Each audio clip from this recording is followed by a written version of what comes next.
Good morning, students. Welcome back in our maths class. So today we are going to discuss our next. Today we are going to discuss our exercise. है ना? I think it's 3.7. यही है ना? हाँ. Look at here. This is our exercise, and we have already done our questions. That is question number 1 to 4. 1, 2, 3 and 4. हमने ये questions कर लिए थे प्रीवियस क्लास में.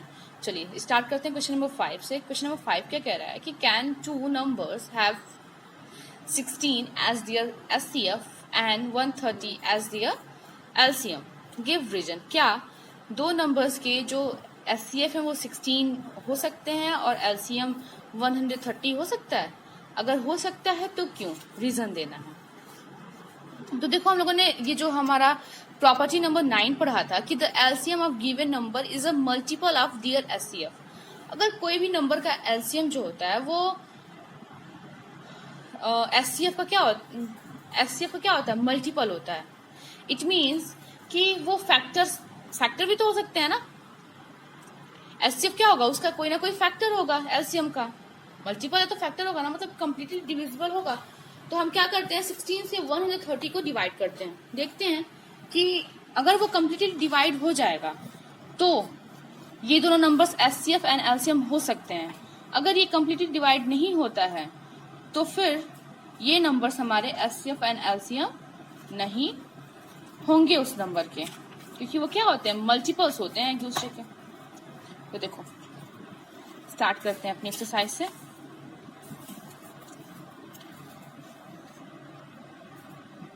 Class 6 exercise 3.7 question number 5. तो क्या करेंगे? सब फर्स्ट ऑफ ऑल हम 16 एचसीएफ एलसीएम जो है हमारा एचसीएफ क्या गिवन है? 16 एंड एलसीएम क्या गिवन है? 130. तो हम क्या करेंगे? डिवाइड कर देंगे. देखिए फैक्टर है कि नहीं है. 16 से इसको डिवाइड करिए. कितने टाइम में जाएगा बता सकते हैं कोई? आप लोग कैसे बताओगे? मुझे ही बताना पड़ेगा. सब कुछ तो मुझे ही बताना पड़ता है इसमें. कोई बात नहीं. ये आई थिंक ये आपका होगा 8 टाइम में. हाँ 8 टाइम में इसको डिवाइड करते हैं, क्योंकि 16 8 जब 128 होता है ना. देखो 2 रिमाइंडर बच गया ना. अगर ये इसका मल्टीपल होता तो यहाँ पे रिमाइंडर नहीं आता. ठीक, तो हम लिख देंगे कि no, LCM is not multiple of HCF. ठीक, रीजन में दे दिया हम लोगों ने कि एलसीएम जो है वो एचसीएफ का क्या है? मल्टीपल नहीं है. ठीक, तो इसलिए जो हमारे नंबर्स हैं वो नंबर्स हमारे एचसीएफ और एलसीएम किसी भी दूसरे नंबर के नहीं हो सकते. ठीक है. क्वेश्चन नंबर 6 को देखिए. 6 भी आपको सेम वैसे ही करना है. इसमें भी क्या कह रहा है कि can two numbers have 18 as their HCF and 162 as LCM. Give reason. आपको बताने हैं कि दो नंबर्स दो नंबर्स के एचसीएफ 18 हो सकते हैं और एलसीएम 162. Give reason. तो सेम आप ऐसे इक्वेशन नंबर 5 की तरह करोगे. आप 18 से 162 को डिवाइड करोगे. अगर ये डिविजिबल हो जाएगा तो आप लिखोगे yes, LCM is a multiple of. Reason भी दोगे, LCM is the multiple of HCF. HCF को क्या है? मल्टीपल है. Question number 7.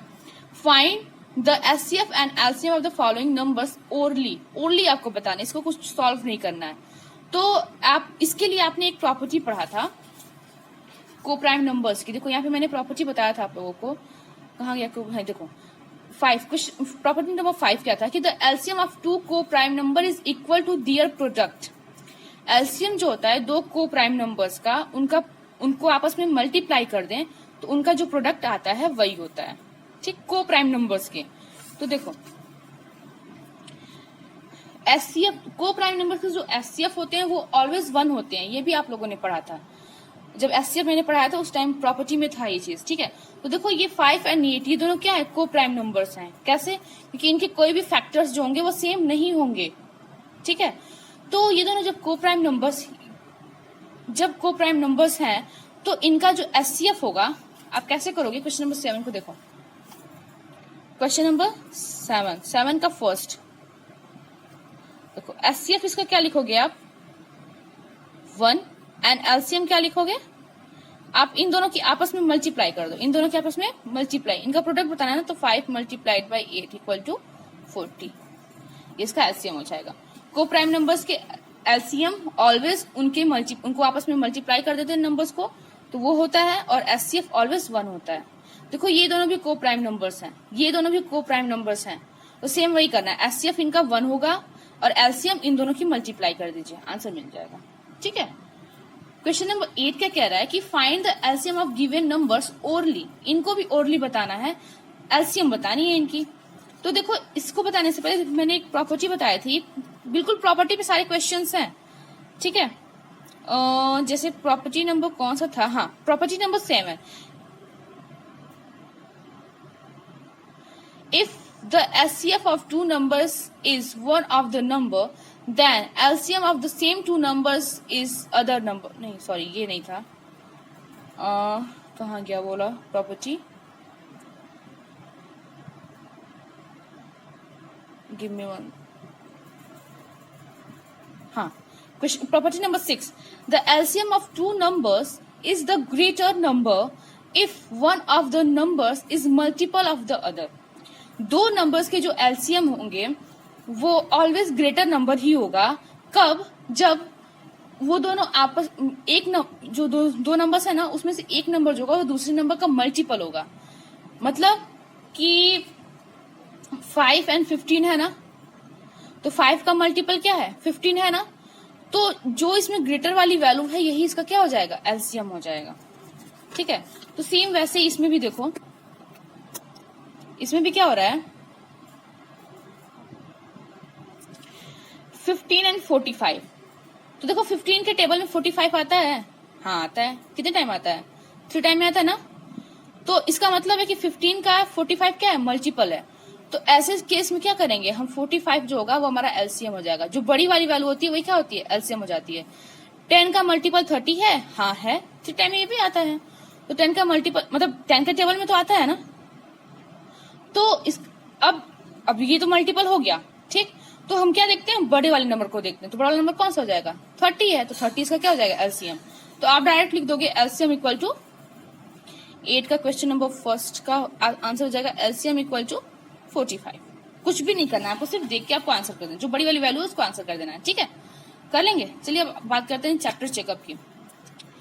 इसके कुछ क्वेश्चंस को हम आज करेंगे, कुछ हम नेक्स्ट डे के लिए करेंगे। बिल्कुल सेम जैसे आप लोगों ने पीछे क्वेश्चंस किए थे वही सारे क्वेश्चंस हैं, कुछ भी चेंजेस नहीं है इसमें, वही होता ही है, ठीक है। देखो फर्स्ट क्वेश्चन क्या कह रहा है कि which of the following statement are true, कौन सा स्टेटमेंट इसमें से ट्रू है।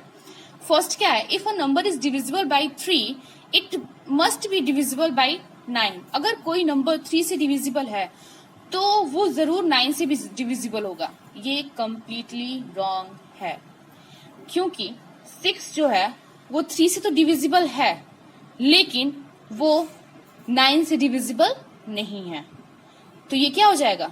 रॉन्ग हो जाएगा, ठीक। बी क्या कह रहा है कि if the number is divisible by 9 it must be divisible by 3।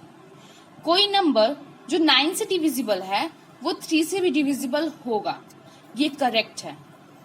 जब ऐसी डिविजिबिलिटी दी जाती है ना, तो जो बड़ी वाली वैल्यू से अगर पूछ रहा होगा तो वो करेक्ट रहेगा। क्यों?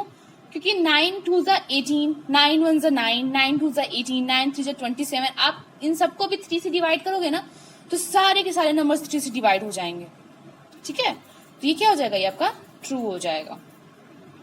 A number is divisible by 18 if it is divisible by both 3 and 6। एक नंबर 18 से डिविजिबल होता है कब? जब कि वो 3 और 6 से डिविजिबल होगा। ये रॉन्ग है। क्यों? क्योंकि 3 एंड 6 इन दोनों से तो 12 भी तो डिविजिबल होता है, लेकिन 18 से 12 डिविजिबल नहीं होगा। तो ये क्या हो जाएगा? रॉन्ग हो जाएगा, ये फॉल्स हो जाएगा। If a number is divisible by 9 and 10 both, it must be divisible by 19। हाँ, ये होगा। बोथ के बारे में बोला है, मतलब बोथ मतलब 90 से ही स्टार्ट हो गई, 90 तो 9 से 180, 270, तो ये सारे जो नंबर्स है ना, ये नंबर्स 90 से भी डिवाइड हो जाएंगे, ठीक है, तो ये ट्रू होगा। इफ टू नंबर्स आर को prime, at least one of them must be prime, wrong. क्या कह रहा है कि दो नंबर्स को प्राइम तभी हो सकते हैं जब उसमें से एक नंबर प्राइम हो, ये रॉन्ग है। जैसे देखो यहाँ पे, यहीं पे मैंने बताया था ना कि ये को प्राइम नंबर्स हैं, ये को प्राइम नंबर्स हैं, लेकिन इनमें से कोई भी प्राइम नंबर नहीं है। ये 7 से डिविजिबल हो जाता है, ये 5 से डिविजिबल हो जाता है, ठीक है। तो ये जरूरी नहीं है कि इनमें से कोई एक नंबर को प्राइम हो ही होगा, ठीक है। तो ये भी क्या हो जाएगा, फॉल्स हो जाएगा। All numbers which are divisible by 4 must be divisible by 8, wrong. जो 4 से डिविजिबल है वो 8 से डिविजिबल ही होंगे, ऐसा नहीं है। 4 से तो आपका 4 भी डिविजिबल है, लेकिन 8 नहीं होता है, 8 से 4 डिविजिबल नहीं होता है, तो ये रॉन्ग हो जाएगा, फॉल्स। ऑल नंबर्स, 12 भी है आपका, 16 हो जाता है, 12 भी है, 20 है, ये सारे 4 से डिविजिबल होते हैं, लेकिन 8 से डिविजिबल नहीं होते हैं। All numbers which are divisible by 8 must be divisible by 4, ये करेक्ट है, ये करेक्ट है। 8 से जितने भी नंबर को आप डिवाइड करोगे ना, वो श्योर है वो 4 से भी डिवाइड हो जाएंगे, ठीक। ऐसे कह रहा है कि if a number exactly divided two number separately, it must exactly divided their sum. कोई भी नंबर जो 2 नंबर्स को एग्जैक्टली अलग अलग डिवाइड कर रहा है, उनके सम को भी वो डिवाइड करेगा। तो ये आपकी प्रॉपर्टी ही थी यहीं पे, मैंने यहीं पे बताया था एक प्रॉपर्टी, कहाँ था, एक प्रॉपर्टी में ही बताया था मैंने कि अगर 2 नंबर्स को हम अलग अलग डिवाइड करते हैं तो श्योर है कि उसका जो इधर साइड में कहीं पे था, नहीं मिल रहा है, इसमें नहीं है, हाँ सॉरी इस वाले में नहीं था, ये मैंने प्रॉपर्टी यहाँ पे बताया था, कहाँ गया, एक साइड में था, हाँ देखो यहाँ पे मैंने बताया था, यहाँ पे कि if two given number are divisible by a number, then their sum is also divisible by that number। अगर 2 नंबर्स दिए गए हैं, वो अगर किसी नंबर से डिविजिबल है, तो उनको, उन नंबर्स को अगर हम ऐड कर देना, तो वो भी नंबर क्या होगा, उस नंबर से डिविजिबल होगा। तो ये क्या हो जाएगा, ट्रू हो जाएगा। If a number exactly divides the sum of 2 numbers, it must exactly divide the 2 numbers separately। अगर कोई नंबर 2 नंबर्स के सम को डिवाइड कर रहा है, तो वो 2 नंबर्स को अलग अलग भी डिवाइड करेगा, ये रॉन्ग है, ये ऐसा नहीं हो सकता, ठीक है, ये फॉल्स है। नेक्स्ट क्या है, question number 2, write the numbers which are neither prime nor composite, how many such numbers are there.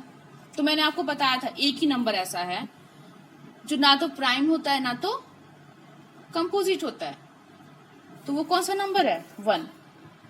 1 ही एक ऐसा नंबर है जो ना तो प्राइम है ना ही कंपोजिट है।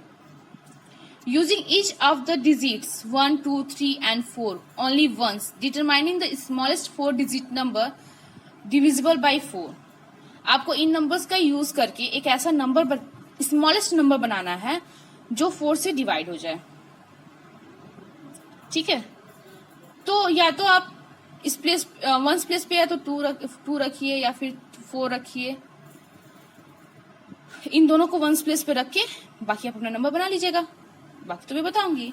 इन 4 नंबर्स से स्मॉलेस्ट नंबर ऐसा बनाना है जो 4 से डिविजिबल हो जाए, ठीक है। क्वेश्चन नंबर 4 क्या कह रहा है, right the greatest 4 digit number and express it in the terms of its prime factor. आपको ग्रेटेस्ट 4 डिजिट नंबर राइट करना है और उसके प्राइम फैक्टर्स को भी डिनोट करना है। मैंने बताया था पिछली क्लास में, किसी एक्सरसाइज में था, नंबर को आपको ग्रेटेस्ट 4 डिजिट नंबर लिखोगे 9999, है ना, और उसको फिर आप क्या करोगे, इसके फैक्टर्स आप फाइंड आउट करते रहोगे। 3 से हो जाएगा, 3 मल्टीप्लाइड बाई 3, 3, 3, 3, फिर अगेन 3 से करेंगे, 3 मल्टीप्लाइड बाई 1, 1, 1, 1, फिर 11 से करेंगे, 3 multiplied by 3 multiplied by 11, sorry 101, ठीक है, इसका ये फैक्टर हो जाएगा।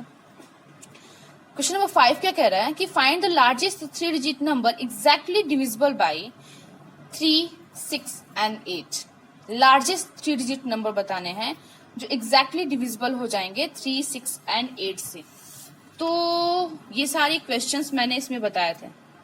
देखिए ग्रेटेस्ट 6 डिजिट नंबर बताए थे ना, तो सेम इसी क्वेश्चंस पे, मतलब एक्सरसाइज 3.6 के जो क्वेश्चन नंबर 4 एंड 5 है, इसी बेसिस पे आपको करना है, इसको कर लीजिएगा। क्वेश्चन नंबर 6 क्या कह रहा है, ये भी 3.6 का ही है कि the traffic light are 3 different road crossing changes after every 45 seconds, 72 seconds and 108 second respectively. If they change simultaneously at 7 a.m. at what time will they change simultaneously again? अगर वो एक साथ, मतलब 3 ट्रैफिक लाइट्स हैं अलग अलग roads पे जो प्रत्येक 48 सेकेंड और 72 और 108 सेकेंड पे चेंजेस हो रहे हैं, ठीक है, तो कब वो एक बार अगर 7 AM पर एक साथ चेंजेस हुए हैं तो आपको बताना है कि नेक्स्ट वो कब एक साथ चेंज होंगे, ठीक। तो मैंने बताया था ना कि ऐसे जब भी आते हैं तो आपको क्या करना होता है, एलसीएम लेना होता है। बिल्कुल क्वेश्चन नंबर ये 3.6 का क्वेश्चन नंबर 10 ही है एक तरह से। जैसे आप इसको करोगे सेम वैसे आप इसको करोगे, इसमें भी एलसीएम निकालोगे, जो इसका एलसीएम आएगा उसको आप 7 AM में ऐड कर दोगे, मतलब उतने टाइम को आप ऐड कर दोगे, ठीक है। क्वेश्चन नंबर 7 क्या कह रहा है कि find the list number which when divided by 6, 15 and 18 leaves remainder 5 in each case। ये भी आपका क्वेश्चन नंबर कहाँ गया, क्वेश्चन नंबर 6 की तरह, बिल्कुल 6 की तरह, मतलब 3.6 के क्वेश्चन है मैक्सिमम, ठीक है। इसमें भी क्या करोगे आप, एलसीएम निकालोगे, एलसीएम निकालने के बाद जो वैल्यू आएगी उसको क्या करोगे, 5 उसमें ऐड कर दोगे, 5 उसमें क्या करोगे, ऐड कर दोगे। क्वेश्चन नंबर 8 का कह रहा है कि find the smallest 4 digit number which is divisible by 18, 24 and 32। हाँ देखो ये भी बिल्कुल क्वेश्चन नंबर 5 की तरह है। Find the list number of 5 digit exactly divisible by 16, वही जो है बिल्कुल वैसे ही है। तो अगर 3.6 आपको अच्छे से तैयार है तो आप चैप्टर चेकअप के इतने सारे क्वेश्चंस को कर सकते हो, ठीक है। तो पहले आप इतना करिएगा, फिर उसके बाद हम लोग कल नेक्स्ट क्वेश्चंस के बारे में डिस्कस करेंगे, ठीक है। चलिए तो फैक्टर ट्री है एंड आई थिंक आप इस क्वेश्चन को कर लोगे। क्वेश्चन नंबर 9 नहीं, पहले आप इतना ही करिए क्योंकि बहुत ज्यादा हो जाएगा, उसके बाद फिर हम बाकी क्वेश्चंस को बताएंगे। थोड़ा इन सबको एक्सप्लेन करने में थोड़ा टाइम लगेगा, ठीक है। चलिए इतना करिएगा, ओके, थैंक यू।